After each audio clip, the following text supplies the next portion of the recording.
Hello friends, ഇന്നത്തെ എപ്പിസോഡിൽ ശാലിനി വിഷ്ണുവിനെ കാണാനായി എത്തിയതിന് വിഷ്ണു ശാലിനിയോട് സംസാരിക്കുമ്പോൾ ശാലിനി വിഷ്ണുവിന്റെ മുന്നിൽ ഒരു പരാതി എന്നോണം പറയുന്നത് സത്യാമ്മയോട് വിഷ്ണുവേട്ടൻ കാണിക്കുന്ന ഈ അകൽച്ച അതിൽ എനിക്ക് വല്ലാത്ത വിഷമമുണ്ട്. ആ സത്യാമ്മ ഇപ്പോഴും ആകെ സങ്കടത്തിലാണെന്ന് വിഷ്ണുവിനോട് ശാലിനി അറിയിച്ചു. അത് കേൾക്കുന്ന വിഷ്ണു പറഞ്ഞു, എനിക്കറിയാം അമ്മയ്ക്ക് എന്നോടുള്ളത് സ്നേഹം തന്നെയാണ്, എന്നാൽ തന്നോടുള്ളത് പകയും. അത് വേറൊന്നുമല്ല, അന്ന് ഞാൻ തന്റെ കഴുത്തിൽ താലി കെട്ടാൻ ഒരുങ്ങിയപ്പോ ആ വെറുപ്പും പകയുമാണ് ശാപവാക്കുകളായി അന്ന് എനിക്ക് മുന്നിൽ വന്നത് എന്ന് വിഷ്ണു ശാലിനിയോട് പറഞ്ഞു. അത് കേട്ടപ്പോഴേക്കും ശാലിനി പറഞ്ഞു, വിഷ്ണുവേട്ടാ, സത്യാമ്മയുടെ മനസ്സാകെ തകർന്നു പോയിരുന്നു. അത് മറ്റൊന്നും കൊണ്ടല്ല, ഇത്രയും നാളും തന്റെ വാക്കുകൾ അനുസരിച്ചിരുന്ന തന്റെ മകൻ പെട്ടെന്ന് ഒരു സുപ്രഭാതത്തിൽ അതെല്ലാം തട്ടിത്തെറിപ്പിച്ച് തന്നോട് എതിർപ്പ് കാട്ടുന്നത് കാണുമ്പോൾ ആർക്കാണേലും സങ്കടമാകുമല്ലോ. അതാണ് സത്യാമ്മയ്ക്കും അന്ന് അങ്ങനെ ഉണ്ടായതെന്ന് വിഷ്ണുവിനോട് ശാലിനി അറിയിച്ചു. ഇനിയെങ്കിലും വിഷ്ണുവിന് സത്യാമ്മ വരുമ്പോൾ അങ്ങനെയൊന്നും പെരുമാറരുത്, അതെനിക്ക് വല്ലാത്ത വിഷമം ഉണ്ടാക്കുന്നുണ്ടെന്ന് ശാലിനി അറിയിക്കുമ്പോൾ വിഷ്ണു പറഞ്ഞു, എടോ, തന്നെ എനിക്ക് മനസ്സിലാക്കാൻ കഴിയുന്നില്ല. സത്യത്തിൽ എന്റെ അമ്മ കാരണം എത്രയെത്ര മനപ്രയാസവും വേദനയും താൻ കഴിച്ചിട്ടുണ്ട്. ഏതൊക്കെ സാഹചര്യത്തിൽ മനസ്സിനെ നുറുക്കിക്കളയുന്ന, ജീവൻ എടുക്കുന്ന രീതിയിലുള്ള പ്രവൃത്തികൾ എന്റെ അമ്മയുടെ ഭാഗത്തു നിന്നുണ്ടായിട്ടുണ്ട്. എന്നാൽ അതെല്ലാം താൻ അനുഭവിച്ചിട്ടും ഇപ്പോഴും എന്റെ അമ്മയ്ക്ക് സങ്കടം ഉണ്ടായപ്പോ ആ സങ്കടം സഹിക്കാൻ തനിക്ക് കഴിയുന്നില്ല. എന്നാൽ തന്റെ മനസ്സിനുണ്ടാകുന്ന വേദന തിരിച്ചറിയാൻ എന്റെ അമ്മയ്ക്ക് ഇന്നേ വരെ ആയിട്ടുമില്ലല്ലോ എന്ന് വിഷ്ണു ശാലിനിയോട് അന്വേഷിച്ചു. അത് കേട്ടപ്പോ ശാലിനി പറഞ്ഞു, വിഷ്ണുവേട്ടൻ, സത്യാമ്മയുടെ മനസ്സ് വേദനിക്കരുത്. വിഷ്ണുവേട്ടൻ അങ്ങനെ ഒരു മാതൃശാപം വാങ്ങിച്ചു കൂട്ടരുത്. അത് മാത്രമേ എനിക്ക് ആഗ്രഹമുള്ളൂ എന്ന് ശാലിനി അറിയിച്ചു.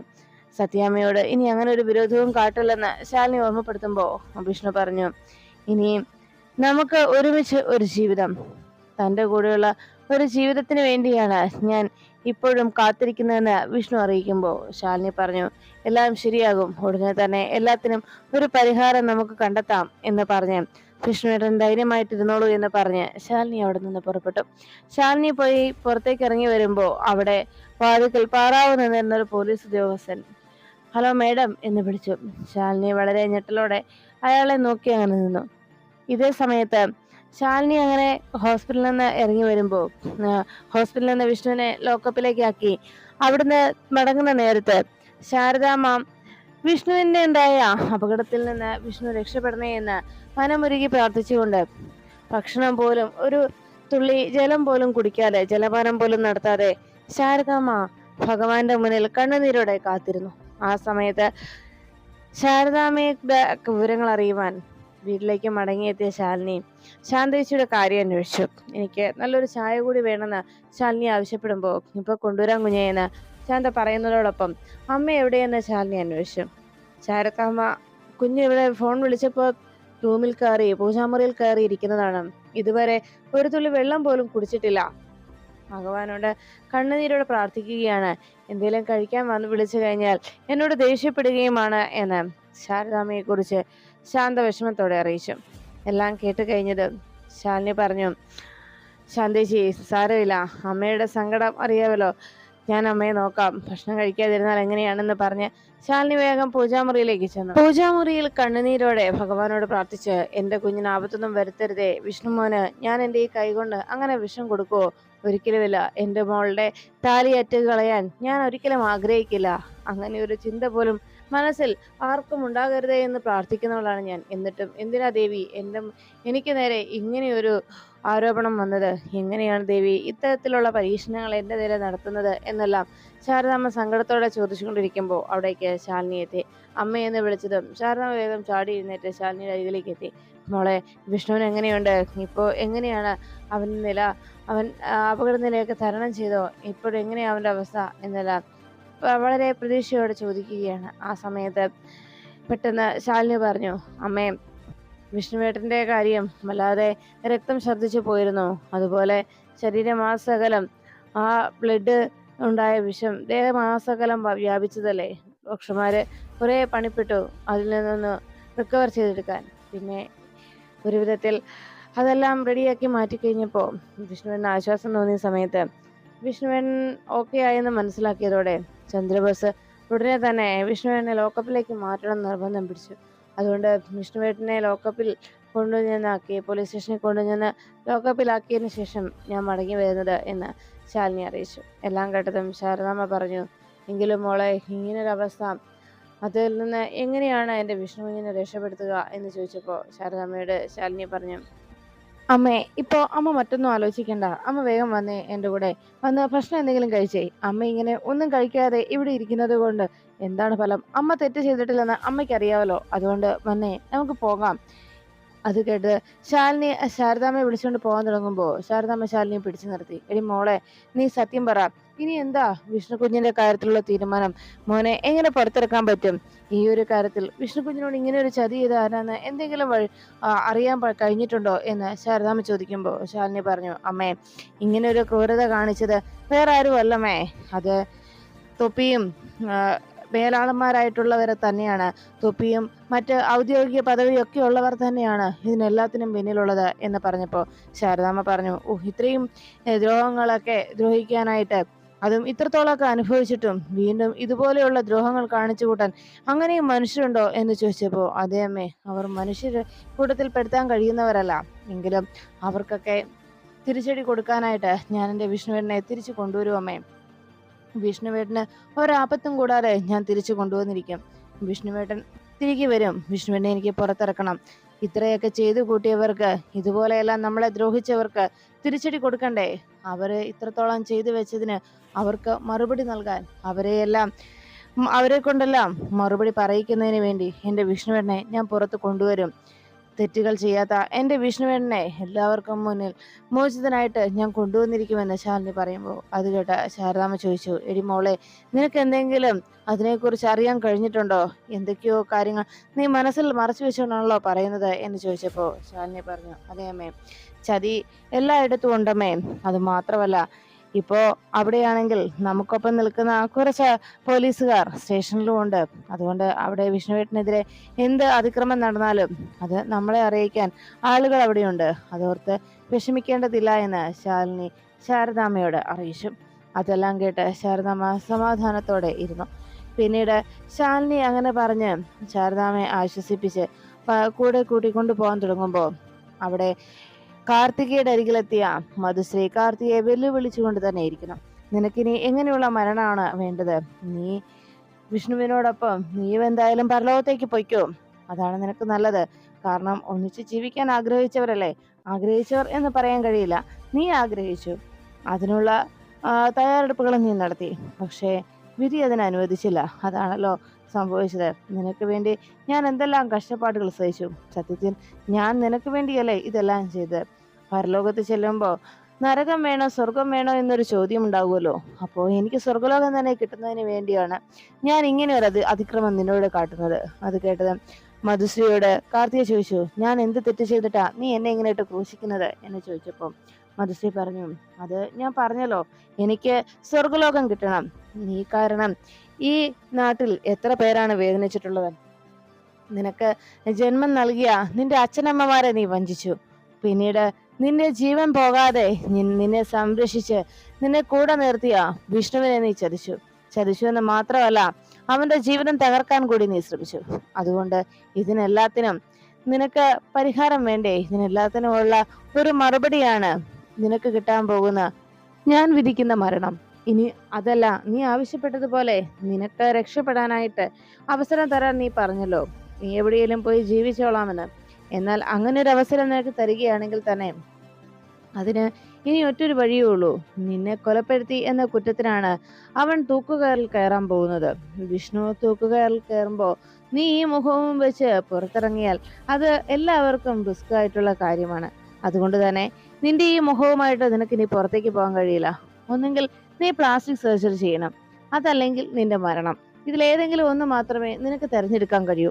പ്ലാസ്റ്റിക് സർജറി ചെയ്യണമെങ്കിൽ അതിന് ധാരാളം പണം വേണം. ഇപ്പോഴത്തെ സാഹചര്യത്തിൽ നിന്റെ കയ്യിൽ പണവുമില്ല. അപ്പോൾ പിന്നെ നിന്റെ മുന്നിലുള്ള ഏക പോംവഴി മരണം എന്നത് മാത്രമാണ്.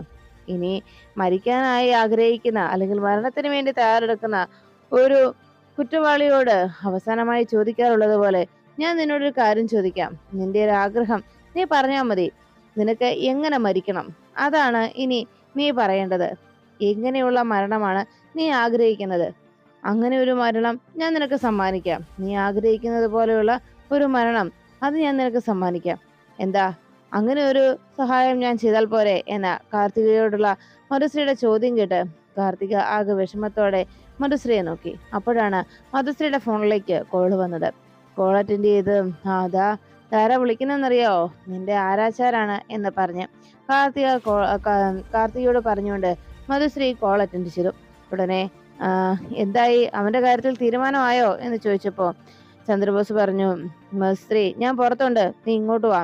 അത് കേട്ടതും മധുശ്രീ പറഞ്ഞു, അതെ ഞാൻ ഇവളോടൊന്ന് ഗീതോപദേശം നൽകുകയായിരുന്നു. ഇവൾക്ക് എങ്ങനെ മരിക്കണമെന്നതിനെ കുറിച്ച് ഇവളോട് ഞാൻ ഒരു സജഷൻ ചോദിച്ചു.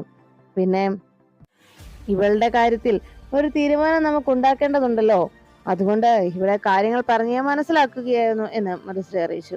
ഇതാരാ വിളിക്കുന്നറിയോ, ഞാൻ പറഞ്ഞില്ലേ നിന്റെ ആരാച്ചാരാണ് എന്ന് കാർത്തികയെ നോക്കി മധുശ്രീ പറയുമ്പോ ഇത് കേൾക്കുന്ന ചന്ദ്രബോസിന് ആകെ കലി കയറുന്നു. നിനക്ക് എന്താടി വട്ടായോ എന്ന് ചന്ദ്രബോസ് കലിയോടെ മധുശ്രീയോട് ചോദിച്ചു. ഉടനെ മധുശ്രീ പറഞ്ഞു, അല്ല അവന്റെ കാര്യമൊന്നും പറഞ്ഞില്ലല്ലോ എന്ന് ചോദിച്ചപ്പോ ചന്ദ്രബോസ് പറഞ്ഞു, അവന്റെ കാര്യം ഞാൻ പറയാം, നീ പുറത്തേക്ക് വാ എന്ന് പറഞ്ഞ് ഫോൺ വെച്ചു. അതുടനെ തന്നെ മധുശ്രീ പറഞ്ഞു, ശരി ശരി ഞാൻ എന്താ വരുന്നത് എന്ന് പറഞ്ഞ് മധുശ്രീ കോള് കട്ട് ചെയ്തതിനു ശേഷം വേഗം പുറത്തേക്ക് ഇറങ്ങിപ്പോകുന്നു. ചന്ദ്രബോസിന്റെ വിളി കേട്ട് മധുശ്രീ അവിടെ നിന്ന് ഇറങ്ങുമ്പോ കാർത്തികയ്ക്ക് കാവലായി ആ ഗുണ്ടകൾ ചുറ്റും വളഞ്ഞു. അപ്പോഴാണ് ചന്ദ്രബോസിന്റെ അരികിലേക്ക് എത്തിയ മധുശ്രീ ചോദിച്ചു, എന്താ ചിറ്റപ്പ, എന്തായി, അവന്റെ കാര്യത്തിൽ തീരുമാനമായോ എന്ന് ചോദിച്ചതും ചന്ദ്രബോസ് പറഞ്ഞു, അവന്റെ കാര്യത്തിലല്ല ആദ്യം തീരുമാനം ഉണ്ടാക്കേണ്ടത്, മറിച്ച് ആയുർരേഖ അവസാനിപ്പിക്കേണ്ടത് അവൻ്റെതല്ല മറ്റൊരാളുടേതാണ്. കാരണം ഇനി അഥവാ വിഷ്ണു മരണപ്പെട്ടു കഴിഞ്ഞാൽ ശാലിനി അവളുടെ കുഞ്ഞിന് വേണ്ടി അവൾ ഉയർത്തെഴുന്നേൽക്കും, കുഞ്ഞിന് വേണ്ടി അവൾ ജീവിക്കും. അങ്ങനെയാണ് ഉണ്ടാകാൻ പോകുന്നത്. പിന്നെ അതിൽ നിന്ന് യാതൊരു വേദനയും അവൾക്കുണ്ടാകാൻ പോകുന്നില്ല. എന്നാൽ മറിച്ച് ശാലിനിയാണ് കൊല്ലപ്പെടുന്നതെങ്കിൽ എല്ലാവരുടെയും തീരാ വേദനയായിരിക്കും. ആ കുട്ടിയുടെ ഉൾപ്പെടെ എല്ലാവരുടെയും തീരാ വേദന. അങ്ങനെ ഒരു വേദന നൽകാനല്ലേ നമ്മൾ ആഗ്രഹിക്കേണ്ടത് എന്ന് ചോദിച്ചത് കേട്ട് ഉടനെ തന്നെ ചന്ദ്രബോസിനോട് മധുശ്രീ പറഞ്ഞു, അതിനെന്താണ് പോംവഴിയുള്ളത്, ഇങ്ങനെയൊരു മരണം സമ്മാനിക്കാൻ ഇനി എന്താ ചെയ്യേണ്ടത് എന്ന് ചന്ദ്രബോസിനോട് മധുശ്രീ ചോദിച്ചു. അപ്പോഴാണ് ചന്ദ്രബോസ് പറഞ്ഞത്, അങ്ങനെ ഒരു മരണത്തിന് വേണ്ടിയുള്ള വഴിയാണ് നമ്മൾ നോക്കേണ്ടത്. പിന്നെ ഇത്രയൊക്കെ നമ്മൾ ചെയ്തല്ലോ എന്ന് ചോദിച്ചപ്പോ മധുശ്രീ പറഞ്ഞു, അതെ, ഏതെല്ലാം രീതിയിലാണ് അവളെ നമ്മൾ തകർക്കാൻ നോക്കിയത്, മാനസികമായും ശാരീരികമായും ഒക്കെ അവളെ തകർക്കാൻ നോക്കി. പക്ഷെ എന്നിട്ടും അവൾ ഉയർത്തെഴുന്നേറ്റ് വരികയാണല്ലോ. അത് കേട്ടതും ചന്ദ്രബോസ് പറഞ്ഞു, മുറിച്ചിട്ടാൽ മുറി കൂടുന്ന ഇനമാണവൾ, അതുകൊണ്ട് തന്നെ അവളെ സൂക്ഷിച്ചു വേണം കൈകാര്യം ചെയ്യുവാൻ. എന്തായാലും അവളുടെ കാര്യത്തിൽ ഉടനെ ഒരു തീരുമാനം ഉണ്ടാക്കിയേ തീരൂ എന്ന് അറിയിച്ചു. അങ്ങനെ തന്നെ വേണമെന്ന് മധുശ്രീയും സമ്മതിക്കണം. പിന്നീട് ശാലിനി അങ്ങനെ ആ ഒരു ചിന്തയിലേക്ക് വിഷ്ണുവിനെ എങ്ങനെ രക്ഷപ്പെടുത്തുമെന്നതിനെ കുറിച്ച് ആലോചിച്ചങ്ങനെ നിൽക്കുമ്പോൾ ചന്ദ്രബോസിന്റെയും മധുശ്രീയുടെയും അരികിലേക്ക് ആ മെഡിക്കൽ കോളേജിലെ മോർച്ചറി വിഭാഗം കൈകാര്യം ചെയ്യുന്ന ജീവനക്കാരൻ അവിടേക്ക് എത്തി. ഉടനെ ചന്ദ്രബോസ് ചോദിച്ചു, എന്താടോ താനെന്താ അവിടേക്ക് വന്നത്? അപ്പോഴേക്കും ഹോസ്പിറ്റലിൽ നിന്നെത്തിയ അയാൾ പറഞ്ഞു, അത് പിന്നെ മേഡം, ഞാൻ വന്നത് വേറൊന്നും കൊണ്ടല്ല, ആ കളക്ടർ മേഡം വന്ന് എന്നോട് ആ മരണപ്പെട്ട പെൺകുട്ടിയെ കുറിച്ച് കുറച്ച് ഡീറ്റെയിൽസ് ചോദിച്ചു, അക്കാര്യം പറയാനാണ് ഞാനിപ്പോ വന്നത് എന്നറിയിച്ചു. ഉടനെ ചന്ദ്രബോസ് ഇക്കാര്യത്തിൽ ഇടപെട്ടിരിക്കുന്നത് കൊണ്ട് ചന്ദ്രബോസും ഒപ്പം മധുശ്രീയും കൂടി ഇനി എന്ത് ചെയ്യണമെന്നതിനെ കുറിച്ച് തലപുകഞ്ഞ് ആലോചിച്ചപ്പോ ശാലിനി കൃത്യമായി കാര്യങ്ങൾ നീക്കിക്കഴിഞ്ഞുവെന്നും ശാലിനിക്ക് എന്തൊക്കെയോ സംശയങ്ങൾ തോന്നി തുടങ്ങിയിട്ടുണ്ടെന്നും അവർക്ക് മനസ്സിലായി. ഉടൻ തന്നെ ഇതിനൊരു പോംവഴി ഉണ്ടാക്കണമെന്ന് ചന്ദ്രബോസും മധുശ്രീയും നമ്മൾ തീരുമാനിച്ചു. ഉടനെ മധുശ്രീയെ നോക്കി ചന്ദ്രബോസ് പറഞ്ഞു, അതെ, കാർത്തികയെ ഇനി ഇവിടെ നിർത്തണ്ട, ഉടനെ തന്നെ കാർത്തിക ഇവിടെ നിന്ന് മാറ്റണം എന്ന് ചന്ദ്രബോസ് പറയുന്നു. ശരി, അങ്ങനെ തന്നെ ചെയ്യാമെന്ന് പറഞ്ഞ് മധുശ്രീ ചന്ദ്രബോസിനെ പറഞ്ഞയച്ചു. ഈ സമയം ശാലിനിയെ ആ സ്റ്റേഷനിലെ കോൺസ്റ്റബിൾ വിളിച്ച് മാറ്റി നിർത്തിയതിനു ശേഷം ശാലിനിയോട് പറഞ്ഞത് വിഷ്ണുവിനെ അപായപ്പെടുത്താനായിട്ട് ചന്ദ്രബോസ് ശ്രമിച്ചതിനെ കുറിച്ചതായിരുന്നു.